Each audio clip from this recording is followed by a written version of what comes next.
తండ్రి చాలా తెలివైనవాడు. పెద్దోడి దగ్గరికి వెళ్ళి ఆరోగ్యం బాగాలేదురా కాస్త డబ్బులు ఇవ్వరా అంటే, పెళ్ళం కోపంగా వెళ్ళిపోయిందని చెప్పేసి నీ వల్ల నా పెళ్ళానికి కోపం వచ్చింది, ఇంకెప్పుడు నీ మోకం చూపించపో అని బయటికి గెంటేశాడు.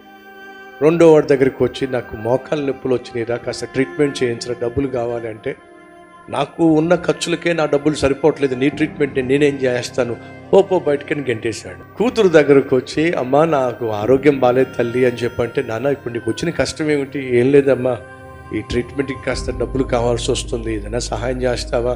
పెద్దోడు తగిలాను, వాడు కాదన్నాడు, రెండోడేమో కాలదన్నాడు, నువ్వన్నా సహాయం చేస్తావా? నాన్న నీకు కాకపోతే ఇంకెవరికి సహాయం చేస్తాను. గబగబా వెళ్ళి డబ్బులు తీసుకొచ్చి తన ముందు పెట్టి, ట్రీట్మెంట్ కోసం ఈ డబ్బులు వాడుకోనన్నా, ఇంకేదైనా కావాలంటే చెప్పు నాన్న నేను సర్దు పెడతాను అని అంటే సంచి మొత్తం తీసి ముందు పెట్టాడు. అమ్మా నాకు నిజంగా ఆరోగ్యం బాగో కాదమ్మా, బుద్ధి ఏమిటో తెలుసుకుందాం అని చెప్పి పెద్దోడి దగ్గరికి వెళ్తే గెంటాడు, రెండోడి దగ్గరికి వెళ్తే గెంటాడు. నువ్వేమో ప్రేమతో అంగీకరించి ఆ ట్రీట్మెంట్ డబ్బులు ఇచ్చావు.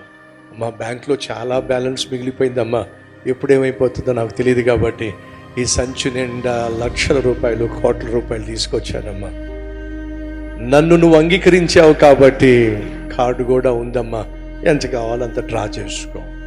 ఆయన దగ్గర లేక అడగటల్లా మన బుద్ధి ఏమిటో తెలుసుకోవడానికే ఆయన అడుగుతున్నాడు. ఆయన దగ్గర ఉన్నది మనకి ఇవ్వాలంటే మన బుద్ధి ఆయనకి తెలియాలి. కృతజ్ఞత ఉంటే దేవుడు ఏం చేస్తాడు? ఆయన దాచిపెట్టిందంతా మనకిస్తాడు. ఈ రీల్ లైక్ చేయండి, అనేక మందికి షేర్ చేయండి.